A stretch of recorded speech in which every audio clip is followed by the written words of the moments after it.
Welcome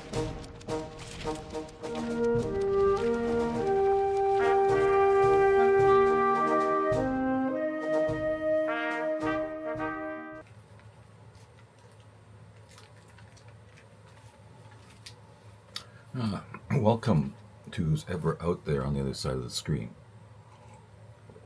This is my third video on Canadian Golden Age comics. In my first video, I talked about the framework, the limits of each era of Canadian Golden Age comics. There was the wartime era from 1941 to 46, which I called Weka, and there was the Reaper era from about 48 to about the time of the Code, which I call the Reaping era or Feka. In the second video, I reviewed some of the top prices achieved for each of these comics, each of these types of comics. And now in the third video, I'd like to look at what was actually Canada's first comic book. We all know that Canada began creating its own comics in 1941, after it had banned most American comics from coming into the country. But what was the actual first comic book put out in Canada? Let's begin with a newspaper clipping. It's from the February 1st, 1941 edition of Vancouver's The Province newspaper. And the title of the clipping is City Artist Produces a New Comic Book. And its third paragraph makes the following announcement. Vernon H. Miller, that's right, H in the middle, and this H standed for Hope, so Vernon Hope Miller of Vancouver, son of G.H. Miller, in partnership with Harry Smith of the Imperial News Company, has produced Better Comics, a book placed on sale for the first time today. So, though the cover date on the book says March 1941, it actually hit the stands on February 1st, like comics would generally want to do. The cover date is usually 1 or 2 months after the comic book is actually on the stand. Who was Hope Vernon Miller? Well, he was born in Winnipeg on February 1st, 1912. His father earned a living in real estate and moved his family to Vancouver in 1926 when Vernon was 14 years old to take advantage of the thriving real estate market there. By the time he was 21, this would be 1933, even though he had no professional training, Vernon is listed in the Vancouver City Directory as a professional cartoonist. In 1939, he managed to sell an activity page called Funographics, Funographs, and he sold it to Will Eisner Funnies Incorporated.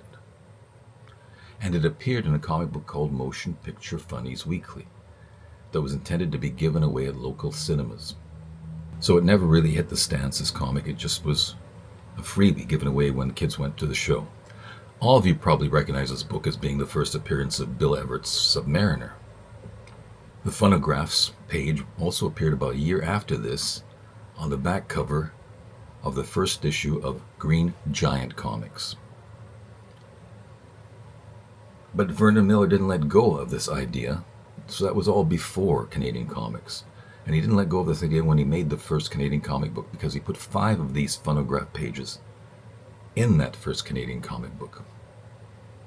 Now that comic book came about because Vernon Miller knew that a ban on American comics was coming to Canada in late 1940, and he managed to find an investor and partner in Vancouver magazine and book entrepreneur Harry Smith.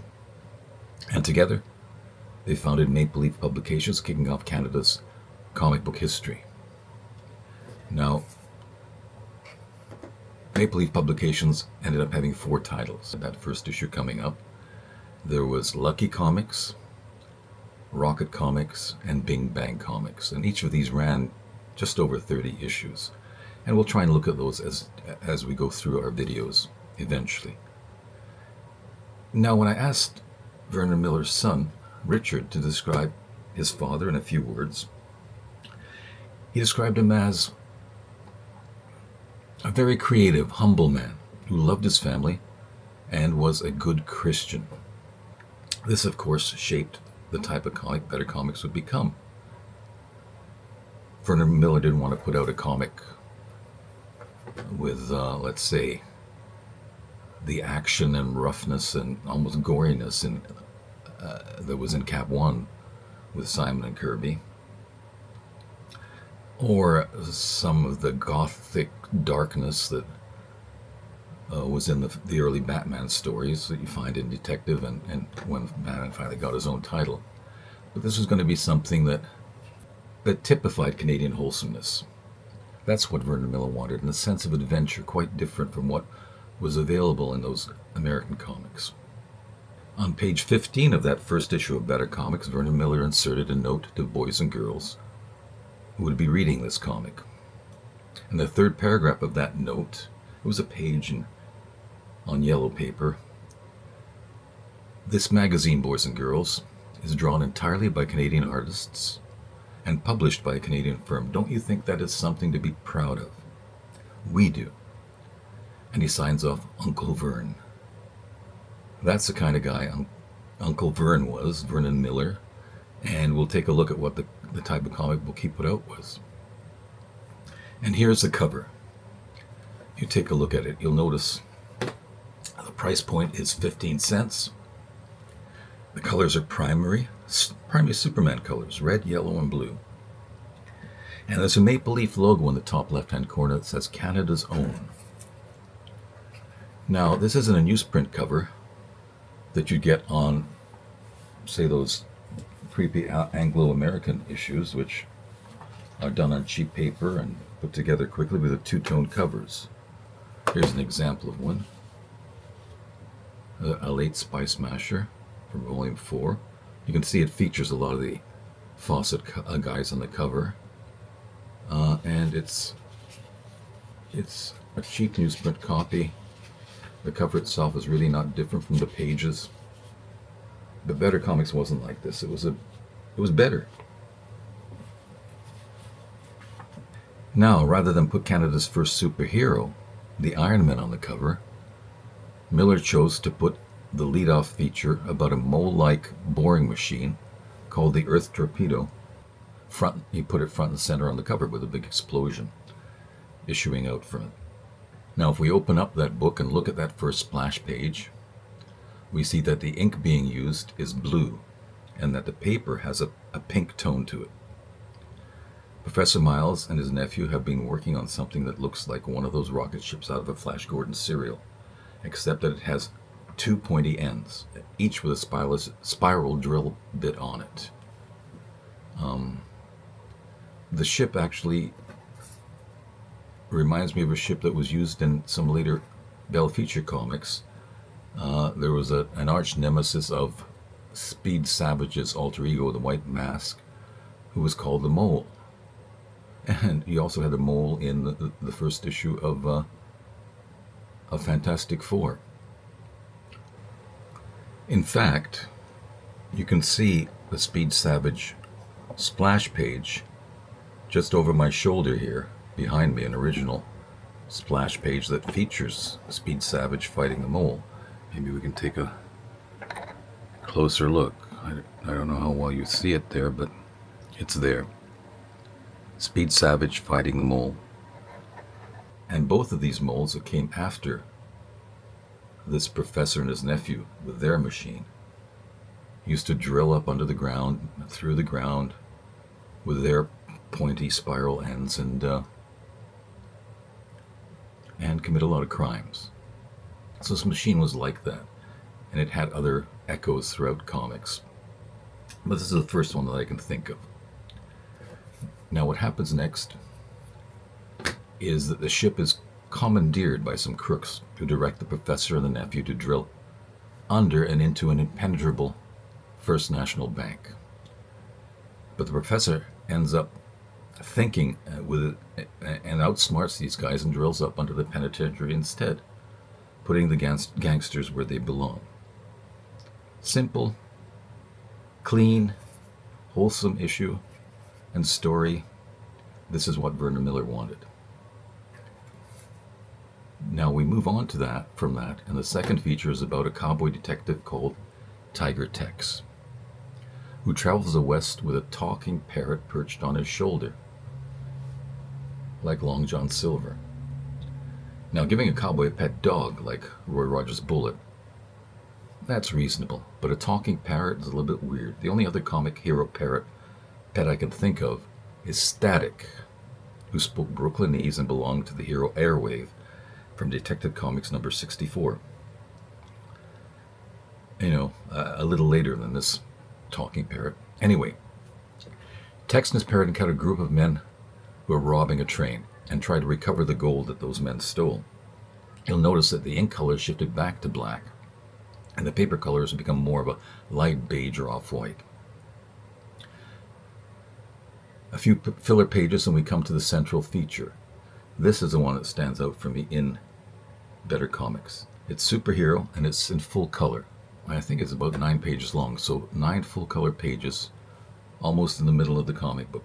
It starts out with a ship heading out to the South Seas to check out a local myth about a super strong man from an advanced city that had sunk into the sea a long time ago after a violent earthquake.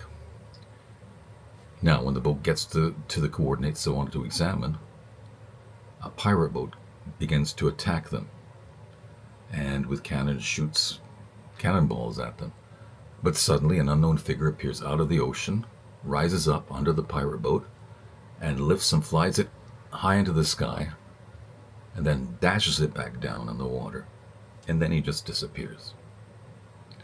What's left of the pirate crew is rescued, and the 2 of the good ship's crew put on diving gear and go looking for this Iron Man, they call him, at the bottom of the sea.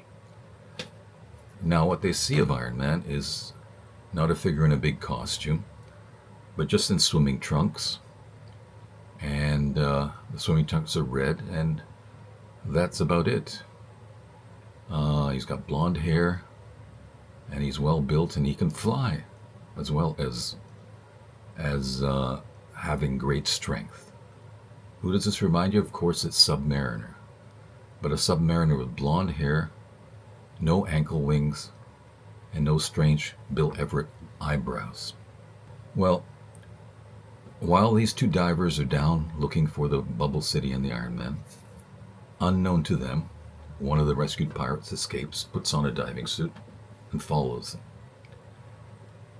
They all 3 of them find the Bubble City and are invited in by the Iron Man, who is the only survivor of the earthquake and the sole inhabitant of the Bubble City, and he must be sort of immortal if he lived all this time. He shows them chests of jewels, at which point the pirate diver, the bad guy, steals some. And in the last panel of this 9-page story, we see this bad diver throwing a stick of dynamite right square at the Iron Man, and it explodes in the middle of his chest, and that is the cliffhanger ending of this first story. Now, it's a relatively limp origin story, but this is our first Canadian created superhero in a Canadian comic. Now, in the 30s and 40s, the phrase the Iron Man, or an Iron Man, was used to describe an individual of exceptional strength and exceptional endurance, and still survives today to describe athletes who play in a long streak of consecutive games without missing a game due to injury. It also survives the branding of the most difficult of triathlons, the Ironman triathlon.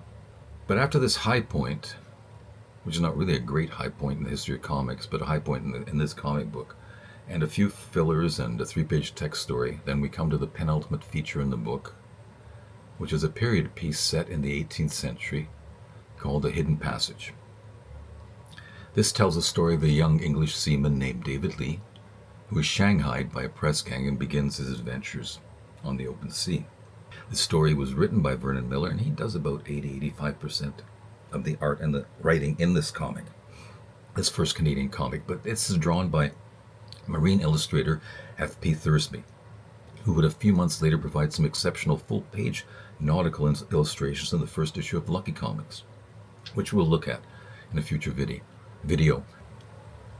For the last feature in the book, we find that it's called Roaring Rails. The pink tone paper with the blue ink returns, and it's a 4-page railroad story written and drawn by Vernon Miller. It's odd that all the panels are just square panels with 12 panels to a page, except for a couple of double-sized panels that feature the length of trains. After this comes something that's almost mandatory in Canadian comics, some sort of contest for readers. Win something like a bicycle or some model airplane gear or subscriptions to certain magazines and books. But what Vernon Miller does is he takes the very first copy of the print run right off the line, and on the inside back cover he writes in black pen, "First edition, first copy, to Mother and Dad, who made this all possible with their help. Your little boy, Vernon." Now that tells you another thing about the character of Vernon Miller. He was a good family man and respected his parents, and was generally a good guy in putting out comics, had every best thought in mind. Now on the back cover is a drawing called No Man's Land, Gnome, that's Gnome, with little gnomes getting involved in a full page series of antics. And there was another No Man's Land on the inside front cover. They're not signed, but they look like they're by Ernie Walker. That's the totality of the book. Admittedly, this comic didn't have the impact of Action Comics 1 when it hit the stands, or afterwards, the legacy of Action 1 throughout the history of comics fandom. But it's our first Canadian comic, and I would love to have one in my collection. I know of only 7 surviving issues right now, maybe more will come out of the woodwork.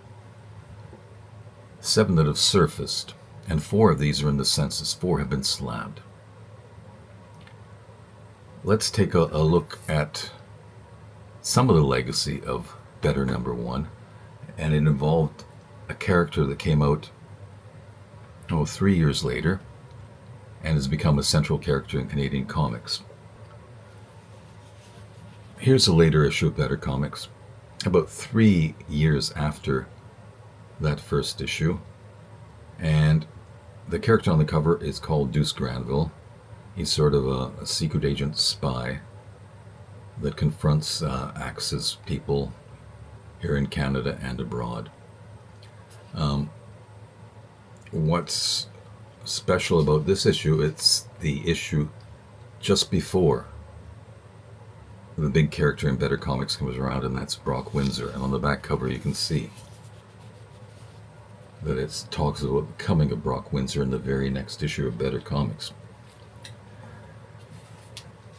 And that issue is Volume 3, Number 3, from April-May 1944. And you can see Brock Windsor on the cover fighting some sort of a horned lion.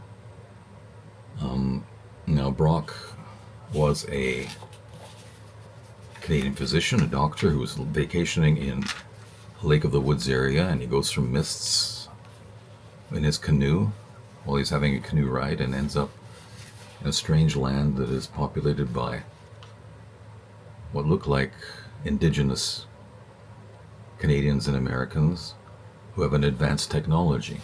You can see from the splash page introducing Brock that he's a grand physical specimen, and the whole story about Brock Windsor runs about 16 issues, and it's about him getting back home to Canada. And we'll look at that when we get to the character Brock Windsor in one of our videos. So that's Better Comics number 1. It starts off Maple Leaf Publications, and I hope this video has helped you get acquainted better with Canada's first comic book, and I hope you'll subscribe to learn more about many scarce and unusual comics from the Canadian Golden Age. This is Ivan Kochmarek. Thank you, and keep on watching.